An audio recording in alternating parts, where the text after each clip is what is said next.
Listen, I think it's best if I go in alone with the kids. I need to process everything.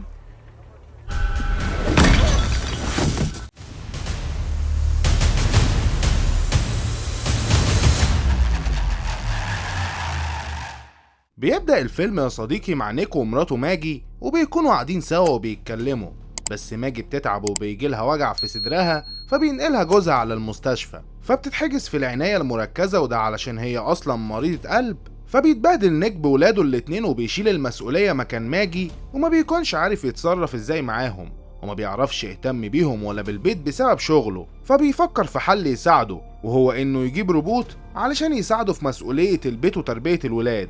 فبيروح أكبر مركز ذكاء اصطناعي وبيشوف هناك أكتر من روبوت وبيكون عندهم كفاءة عالية وبيقدروا يعملوا حاجات كتير. فبيتفرج عليهم وبيختار روبوت منهم وبيكون ولد، بس وقتها بياخد باله إن بنته آيلا اختفت من جنبه، فبيجري في المكان يدور عليها لحد ما بيلاقيها وبيكون معاها روبوت بنت وبتطلب من أبوها يشتريها لها علشان هي حبتها. فبيتفاجئ نيك بيها جدا وبيحسها حقيقية مش روبوت، وبيعرفوا صاحب المركز إنها أحدث إصدار في السوق وإنها تعرف تعمل حاجات كتير من خلال برمجتها عليها وبتقدر تتعامل مع الأطفال، يعني مناسبة جدا ليه. وآيلا بتكون شبطانة فيها جدا، وتاني يوم بيكون نيك ملخوم بالولاد ومش عارف يفطرهم لحد ما جرس الباب بيرن وبتطلع إنها الروبوت. فبيدخلها نيك وبيفرجها على الشقة وبتاخد بالها وهي طالعة إن الدرابزين مش ثابت وبتقوله إنها هتبقى تصلحه، فبيكون مبهور بيها جدا وبتبدأ ترتب البيت. فبتطلب آيلا من أبوها يوديها المدرسة علشان ما تتأخرش، وبتقرر تسمي الروبوت أليس، وبعدها بتودعهم أليس وهم ماشيين. وبيرجع نيك هو وآيلا البيت بعدها يا صديقي، فبيلاقي إنه بقى نضيف جدا عن الأول، وبتستقبله أليس وبتجهز لهم العشاء، بس آيلا بتكون متعودة على أكل أمها وما بيعجبهاش طريقة أليس في الأكل. وبالليل بتكون أليس نايمة جنب الحيطة وآيلا بتحاول تطلع على الكرسي علشان تجيب البسكوت، فبتقع وبيجي نيك على صوتها وبيلاقي أليس لحقتها بس رجليها بتكون اتعورت. وبعدها بينيم آيلا وبيطمن على أليس وبيلاقي إن الجرح اللي في رجليها لم. وتاني يوم بياخد أليس وبيروحوا يزوروا ماجي في المستشفى، فبتتفاجئ ماجي بيها وبتقوله إنها كانت فاكراه هيختار ولد، فقال لها إن ده اختيار آيلا، وبيقعد معاها وبعدها بينزل على شغله. وهناك بيشوف مدير شركة الروبوتات هو وصاحبه مونتي، فبيروح لمديره في الشغل وبيكون صاحبه في نفس الوقت وبيحاول يفهم منه هو عاوز يعمل ايه. فبيقول له يا صديقي ان الروبوتات هتكون اسرع في الشغل واوفر بكتير، وعلشان كده بيقول له ان كل اللي في الشركة هيمشوا لكن هو هيسيب نيك. لكن نيك ساعتها بيكون متضايق على اصحابه، فبيقول له المدير انه لازم يفكر في نفسه وفي مصاريف مستشفى ماجي مراته. ولما بيوصل البيت بتحس أليس انه متضايق لانها بتكون متبرمجة على فهم المشاعر، وبتدخل عليه وهو في الجراج علشان تحاول تخرجه من اللي هو فيه وتفهم ايه اللي مضايقه. فبيحكي لها عن اللي حصل وان كل زمايله وراهم مسؤوليات وعيله، فبتقول له يا صديقي انه عادي وان هو كمان عينها بدل ما يعين شخص حقيقي، وده علشان هي اقوى واوفر ومطيعه وملهاش اي متطلبات. وبعدها بتطلع لآيلا علشان تطمن عليها، وبتغسل آيلا اسنانها وبتسأل أليس ليه ما بتغسلش اسنانها هي كمان،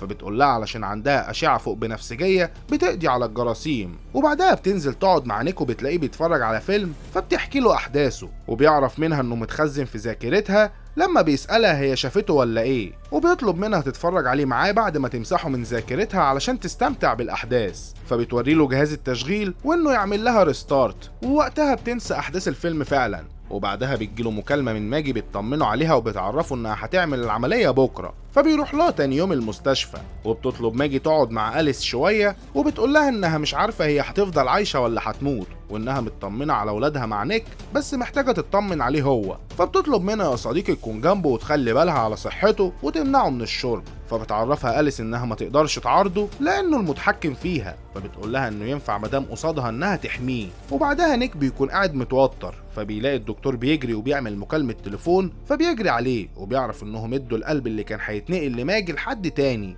فبيروح لماجي اللي بتكون حزينة علشان كانت عاوزة تعمل العملية، فبيطمنها وبيقعد جنبها. وبعدها بيرجع البيت لأولاده وبيكون متعصب وحزين على ماجي، فبتحس بيه أليس انه متضايق وبتمنعه من الشرب علشان ما يأذيش نفسه، فبيحس بنبض لما بتمسك ايده وبيعرف ان هي كمان عندها قلب، وبيقرب منها وبيخون ماجي مراته معاها. وبعدها بيروح لماجي وبيكون متضايق انه خانها، وبتوصيه ماجي على اولادها وبتقوله انها ممكن تموت في اي وقت، بس هو بيطمنها انها هتبقى كويسه بعد العمليه. وبعدها يا صديقي بيرجع البيت وما بيلاقيش صور ماجي في البرواز، وبيعرف من أليس انها مسحتهم علشان ايلا بتتضايق كل ما بتشوفها وبتكون حزينه على مامتها، فبيقول لها ترجع صورها تاني وما تعملش حاجه من غير ما يقول لها عليها. وبيسهر مع اصحابه اللي كانوا معاه في الشركه وبيكونوا متضايقين جدا من اللي المدير عمله معاهم. وبعدها بيركبوا وبيروحوا على الشركه، ومونتي بيقول لنيك انه نسى حاجاته هناك، فبيقول له يجيبها الصبح علشان ما يتأذاش لو حد شافه. لكن بيكون مونتي شارب ومش حاسس باللي حواليه، وبيفضل يكسر في الاقفال ونيك بيقنعه يمشي من المكان. بس هو بيحاول يفتح الحاوية اللي فيها الروبوتات لما بيخمنوا انه اكيد عيد ميلاد ايلا، علشان نيك كان لسه في الشغل وما سابهوش. ولما بيتفتح الباب بيخرج واحد منهم بيكلم مونتي على انه رئيسه، فبيكسروا مونتي هو وباقي الروبوتات. ولما بيحاول نيك يمنعه بيمسكوا زميله علشان بيكونوا عاوزين ينتقموا من المدير اللي فضل الروبوتات عنهم. فبيتضايق نيك من اللي حصل جدا وبيرجع على البيت وبياخد شاور. ولما بيطلع بيلاقي أليس لابسه الروب بتاع ماجي، فبيقول لها تقلعه وما تلبسش حاجه تاني من هدومها. وتاني يوم بيكون متضايق من نفسه علشان بيخون ماجي، وبيقول لأليس انها لازم اللي حصل ما يتكررش تاني. فبتقول ان مؤشراته الحيويه كانت بتبين انه مبسوط جدا، بس هو بيزعق لها وبيقول لها انه متجوز وعنده عيال وانها المفروض تركز بس في شغلها. وبيروح على شغله وبيلاقي الدنيا مقلوبه هناك، وبيسأله مديره كان فين امبارح، فبيقول له انه كان مع مراته في المستشفى. فبيتعصب المدير عليه وبيقول له ان الباب اتفتح بالباسورد بتاعه، ولو عرف انه ليه دخل في الموضوع ده مش هيرحمه. بس هو بيقول ان الباسورد معمول بعيد ميلاد ايلا وان ناس كتير عارفاه، وبتتصل بماجي وبتعرفه انهم لقوا قلب وبتعمل العمليه، واللي بيعملها لها كلهم روبوتات. وبعدها بتبقى كويسه وبتروح على البيت،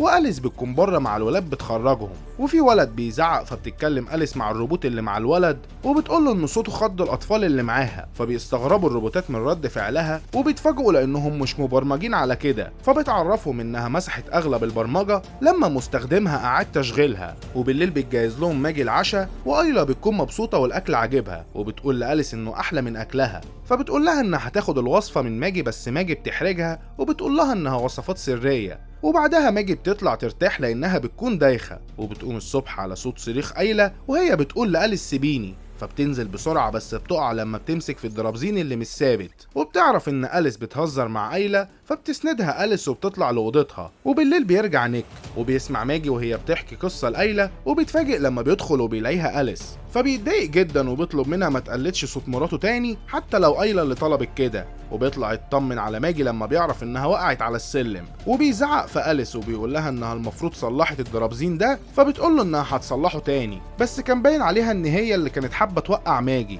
وبيطلع نيك لماجي وبيصحيها وبيكون عامل لها مفاجأة، فبتنزل معاه وبيكون محضر لها جو رومانسي وبيقضوا الوقت مع بعض وهم مبسوطين. وأليس بتكون متضايقة وغيرانة على نيك من مراته، وبتروح تناديه وبتقول له ان ايلا شافت كابوس وعاوزاه. وبعدها بينزل من البيت يشيل الحاجات اللي كان عاملها لماجي، وبيلاقي مونتي جايله، فبيقعد يشرب وبيقول لنيك ان في حد بلغ عنه، وبيتهموا ان هو اللي عمل كده علشان ما يسيبش الشغل. بس نيك بينكر وبيقول له انه ما قالش حاجه عنه، بس مونتي ما بيصدقهوش وبيقول له ان هو الوحيد اللي لسه شغال فيهم، وبيفضلوا يضربوا في بعض. وبتطلع أليس تضرب في مونتي، بس نيك بيقول لها توقف ضرب. فبيهددوا مونتي انه لو ما اقنعش مديره يتنازل عن القضيه هيوديه في داهيه هو كمان. وبعد ما بيمشي بيستغرب نيك وبيقول لأليس انه كان فاكر انهم متبرمجين على انهم ما يأذوش حد، فبتقول له ان مهمتها الاساسيه هي حمايته، وان المفروض يحافظ على حياته علشان الولاد محتاجين حد معاهم، وان ماجي مش هتعيش كتير. فبيزعق فيها نيك وبيمنعها تقول الكلام ده، بس هي بتقول له انه ممكن يقدر يعيش معاها طول العمر كأنها ماجي.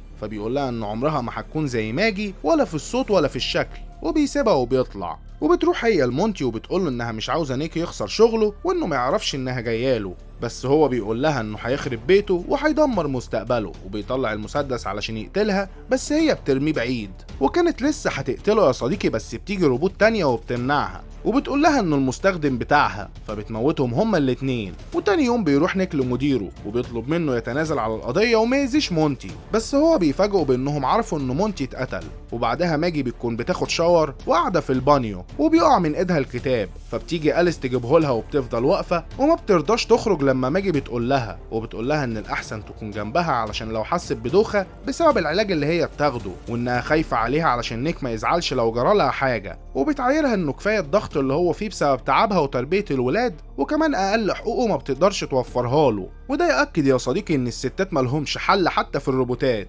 فبتستغرب ماجي وبتسألها مين اللي قال لها كده، فبتقول لها انها بتحس بمشاعر نيك وان تعبها عامل حاجز ما بينهم، وبتعرض عليها انها تقوم بدورها. فبتتضايق ماجي وبتزعق لها انها بتطلب انه يخونها معاها، فبتقول لها أليس انها عاوزة مصلحة نيك وانه يكون مبسوط، وده بيخلي ضغط دمه ونبضات قلبه تتظبط وبكده هيكون كويس. وبتصدمها بانها خانتها معاه قبل كده، فبتتعصب ماجي وبتقولها تدخل الجراج وما تطلعش منه. ولما بيرجع نيك من شغله بيلاقي ماجي قاعده بتشرب، فبيسالها عن الولاد وأليس وبتقوله انها في الجراج، وبتقعد تعاتبه انه استغل غيابها في المستشفى وخانها. فبيستغرب انها عرفت وبيقول لها انه وقتها كان مضغوط وكان غصب عنه وانها روبوت مش بنت حقيقيه. وبعدها أليس بتحط ماكس ابنهم في البانيو، وبتشوفها ايلا وبتنادي على ابوها يلحقه، فبيلاقيها قافله الحمام، فبيكسر الباب وفي نفس الوقت بتدخل لها ماجي من الشباك، بس أليس بتمسكها فبيضربها نيك وبيطلب الشرطه والاسعاف. وشركه الذكاء الاصطناعي بتيجي تاخد أليس، وبتروح ماجي المستشفى مع ابنها، وبترفض ان نيك يروح معاهم علشان بتبقى حابه تقعد مع نفسها فتره.